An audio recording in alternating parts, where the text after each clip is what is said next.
Hello and welcome to the Grand Line Review, your source for everything One Piece. Today we'll be leaning into the more, let's say, puzzling side of the series and taking a closer look at some unexplained powers. Now, despite One Piece being a series about magical fruits that grant just about any ability you can think of, the world of the story is still very much based in its own form of science, which makes it a bit tricky when we encounter some odd skills that are not devil fruit related, because for the most part, they are simply unexplained. The criteria for this list is quite simple. The abilities on display must have no real explanation for why they are allowed to occur. And just to clarify, I don't mean fan speculation as how they may be able to function, I mean that they are lacking an official explanation from the source material itself. Also, these powers must be canon, because I really can't be bothered going through filler material. But with that out of the way, let's begin. Welcome to the top 5 unexplained powers in One Piece. Number 5.5. Kumadori's hair. Alright, so originally this was supposed to begin the list, but I sat down to write it and discovered that there is actually an explanation for Kumadori's tentacle hair, although it is somewhat unsatisfying. Essentially, Kumadori is able to manipulate his hair through the art of Seimei-Kikan, which is a technique that grants supreme control of your bodily functions. Another example of this is how Rob Lucci is able to make himself bulky and skinny in leopard form, as he so desires. In fact, Kumadori himself did a similar thing when he became super fat from eating too much food in the fridge, and then returned to his base form. And yeah, sure, I'll buy that, but the hair, it's a bit of a stretch. Plus, Kumadori claims that one needs to train for 2,000 years to master the art of Seimei-Kikan, which is fairly unlikely because he was only 34 years old at the time of that statement. In any case, there you have it. He can do it because he can. Ability explained. Now let's move on to some real unexplained powers. Number 5.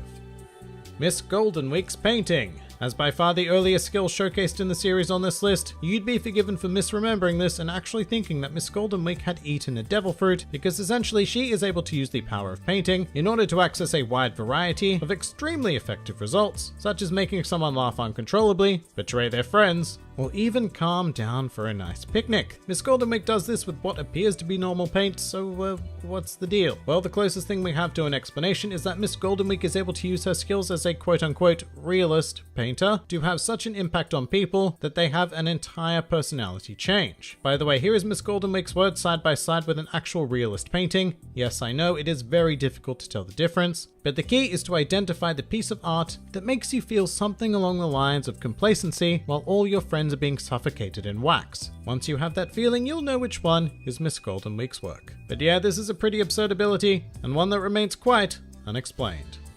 Number 4.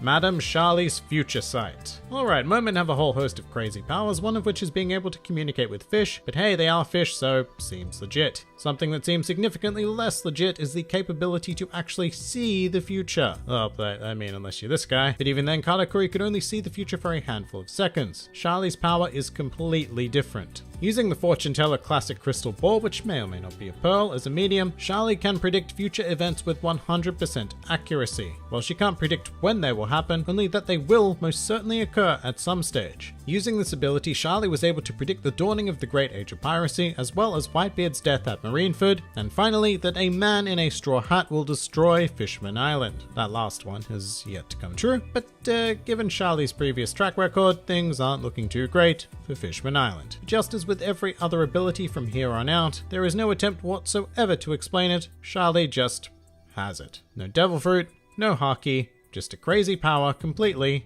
out of nowhere. Number 3. The King Punch. This attack is quite possibly one of, if not the strongest we've seen in the series thus far, and it just so happens to belong to someone who is dangerously forgettable. The punch of King Elizabeth II is so powerful that it is rumored to be capable of taking down even a Yonko, and having seen it in action, maybe. Very maybe. I mean, it couldn't beat Bartolomeo's barrier, but still, maybe. But only if it was guaranteed to hit. The primary issue with the King Punch, in addition to the generally weak and slow nature of its user, is that it takes an entire hour to charge before it is ready for release. So yeah, good luck defending yourself against a Yonko for a whole hour while that happens. But that aside, the nature of what exactly the King Punch is simply baffling. To my pathetic eyes, it looks very much like a release of absurdly powerful air pressure in the general direction of a target, but I mean, how? Does Elizabello store up some sort of energy? Well, we don't really have a key system in One Piece, so does he continually build his muscles up to the point where it becomes possible to cause such an environmental effect naturally? I don't know, and we may never know. And so for now, the King Punch remains one of the greatest unexplained powers in the series. Number 2.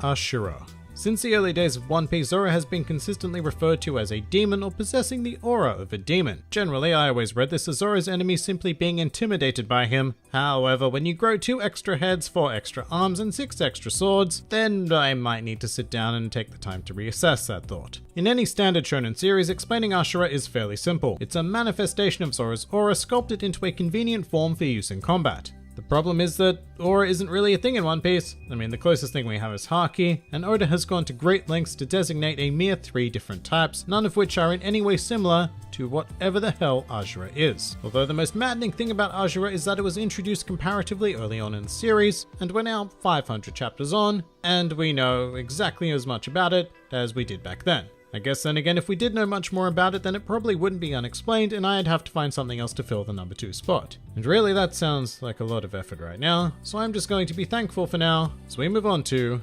number 1. The voice of all things. Sitting at the peak of unexplained powers, we have the very vaguely defined voice of all things. I mean, with that said, it's pretty simple, it's all in the title really. Whoever possesses this power has a supernatural ability to hear voices not distinguishable to the regular ear, such as the voices of sea kings or the giant elephant Zunisha. Allegedly, this power can also be utilized to gain information from poneglyphs, even without knowledge of the ancient language. So how does one gain this ability? Well, as of right now, it looks an awful lot like you have to be born with it, much like Conqueror's Haki. In fact, the living characters who currently have access to the voice of all things are completely unaware of what it is or how to engage with it. With that said, it's also quite hard to define who even has this ability and to what degree, if indeed there are degrees. There are characters like Roger, Luffy, and Momonosuke who have been solidly confirmed, but we also have people like Shirahoshi, who was able to hear the Sea Kings, and to an even lesser degree we have things like Zoro being able to hear the breath of steel, stone, and any other object he wishes to cut or not cut. What is clear, however, is that this power is completely world-changing and will be integral for the remainder of the series. However, at this moment, it remains incredibly mysterious and highly unexplained.